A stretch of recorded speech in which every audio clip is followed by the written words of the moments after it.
did.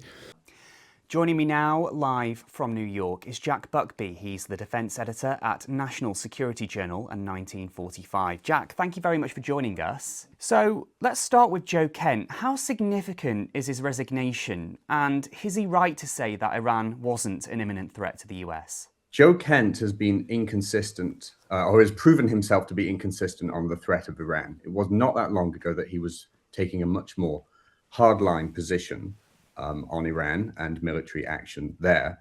Upon leaving, he's saying that he doesn't support the president in his actions, but it's since come out that he is now under investigation for potentially leaking classified information.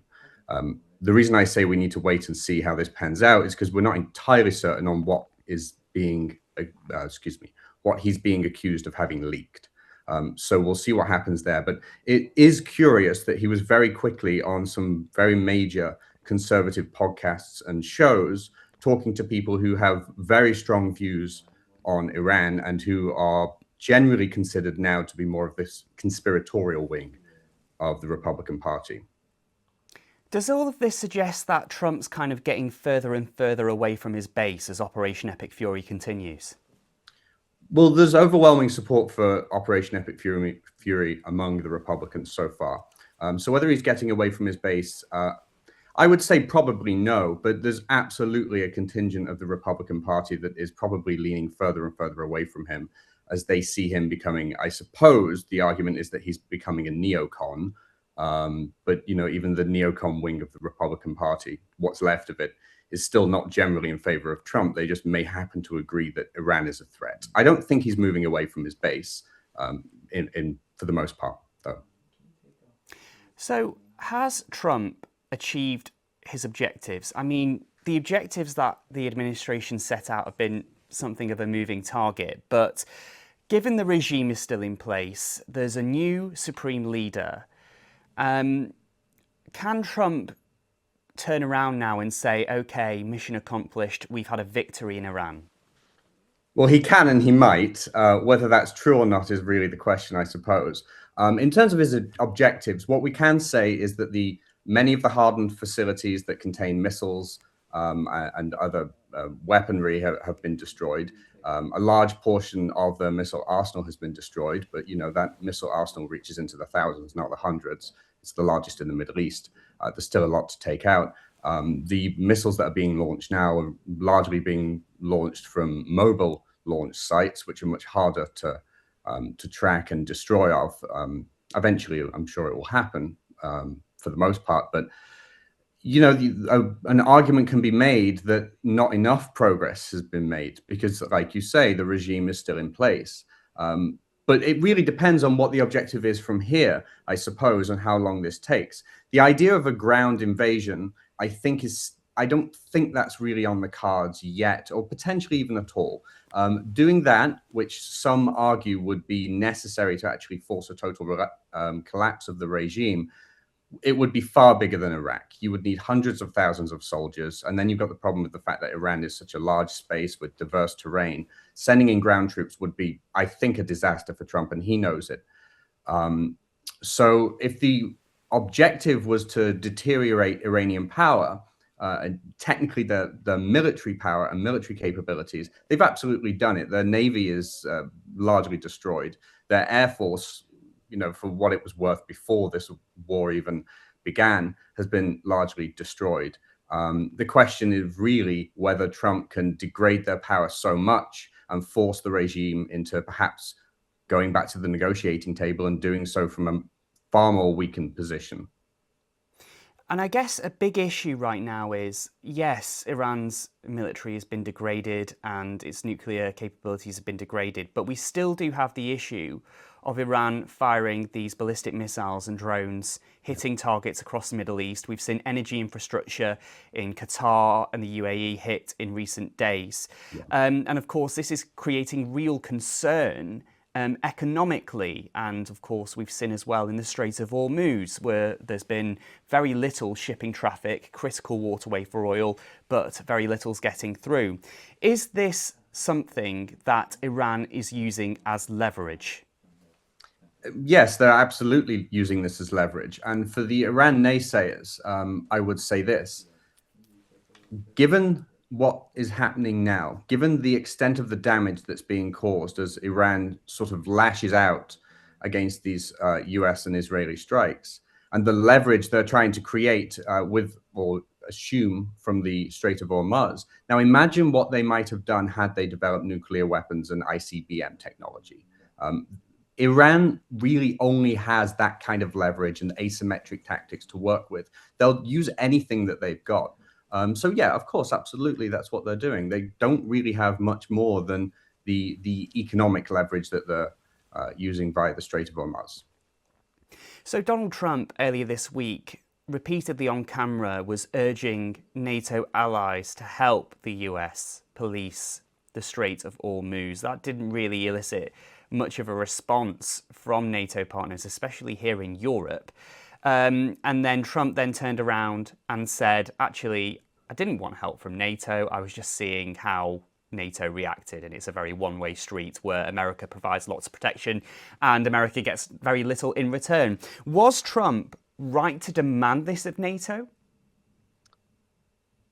You know, there's that famous saying about taking Trump literally, excuse me, seriously, but not literally. Um, I think this is one of those cases where you kind of have to read between the lines with Trump. This is what he does. This is how he communicates. This is how he talks. Some have assumed that what he's saying there is, they say taco, Trump always chickens out, or that perhaps he's not serious. I think Trump is absolutely serious about this. And when he tells NATO, hey, listen, we need help, maybe he's testing the waters, but he's also saying, guys, we want you to take part in this and help us. It's in your interest too, I think, is the point that he's making. And it is. I think what happens next, if Europe doesn't get serious about this, is Trump may well simply pull out. That's not off the cards at all. Trump may decide we've degraded the regime enough. Now's the time to leave. And there's talk about implementing export controls from the US in order to lower prices of energy domestically in the US. But that will cause a huge shock across the rest of the world, and the US will still be hit by the inflationary sort of reaction to that. Trump has options here. And also remember, he also only has 2 years left as president. So if he's going to cause extreme damage to the Iranian regime, if he cannot topple that regime, it may well be the case that he, takes the wins that he can, leaves, tries to position this as a victory, and moves on, and it's left to the next person. That being said, for all his flaws, I don't get the impression that that's something Trump wants to do or will do.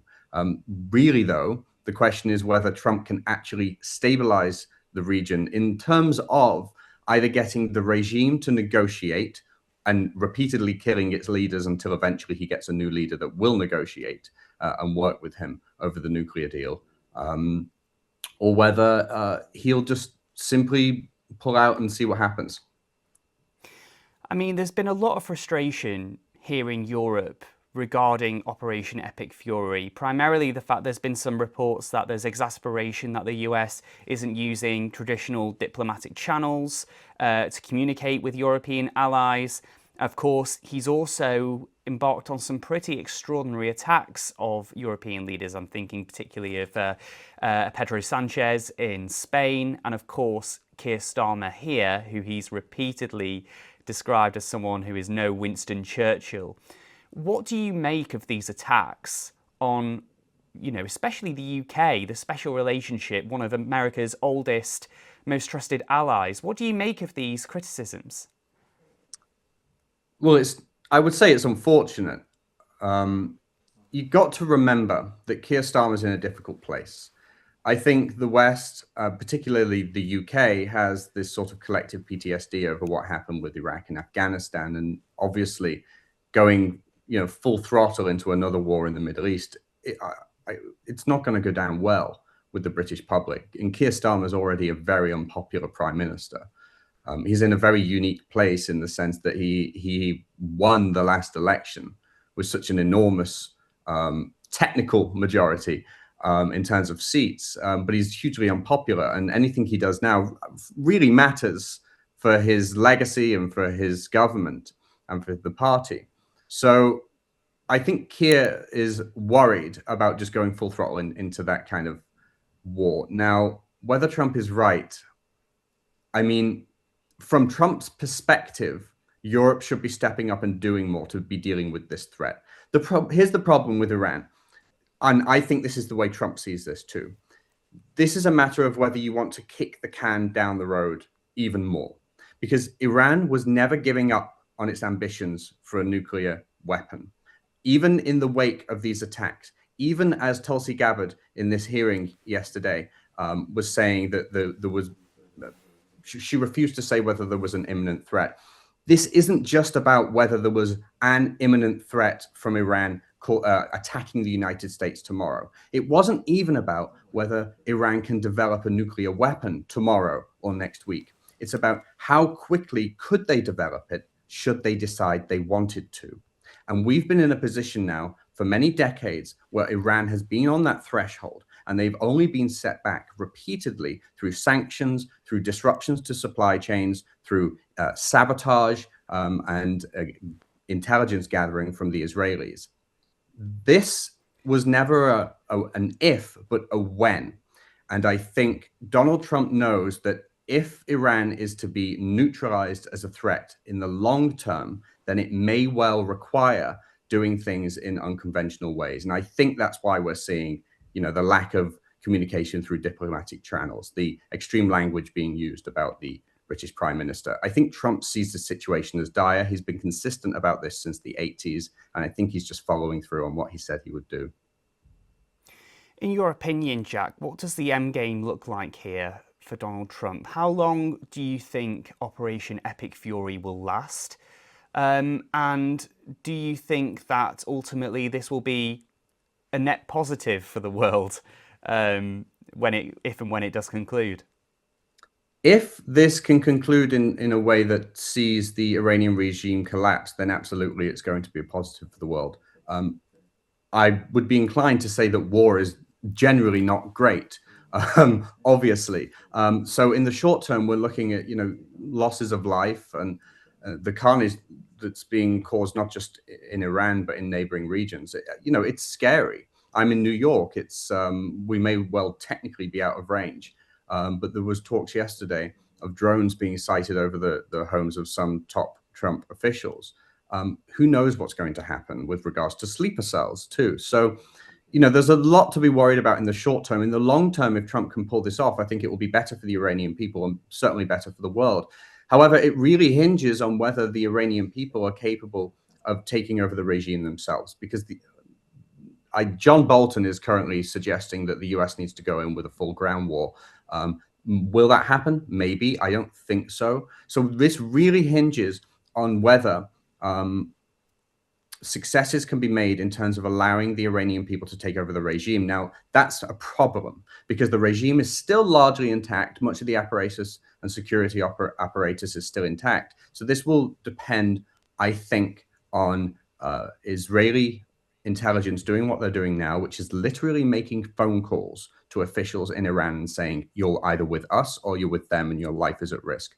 Will enough people defect? Will there be enough instability within the regime? Will there be more mass strikes that degrade their power to allow the Iranian people to do this? It's a long shot. It's not going to be easy. There are tens of millions of people in Iran, but there's also millions of people who support the regime. The question is whether these attacks are going to cause significant instability to actually allow that to happen. And I think that is what determines whether there's a good outcome or not. Final question, Jack. Just quickly, I mean, you were talking just there about Israel. We heard from Joe Kent suggesting that, in his view, Operation Epic Fury and the decision to bombard Iran was at Israel's urging. So if Donald Trump eventually seeks an off-ramp and wants to stop Operation Epic Fury, is this entirely in his gift to do so? Because, of course, he'll have to convince Israel to stop their bombardments. And we do know, especially yesterday, that Israel struck some pretty significant targets without, apparently, the US president's knowledge. Yes, they did.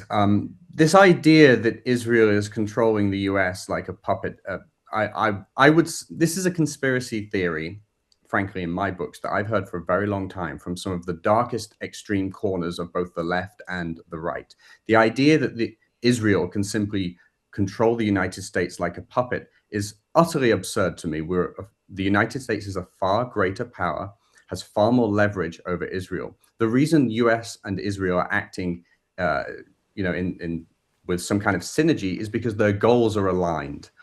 They see the same threat and they are acting on that threat. Does Israel get ahead of itself sometimes? Evidently, yes. But, I am not entirely convinced by Joe Kent's argument, given his inconsistencies and given the people with whom he's now associating immediately after leaving the White House. Jack, thank you very much for taking the time to talk to us today. Thank you very much for having me. That's Jack Buckby. He's the defence editor at National Security Journal and 1945. Well, we're going to keep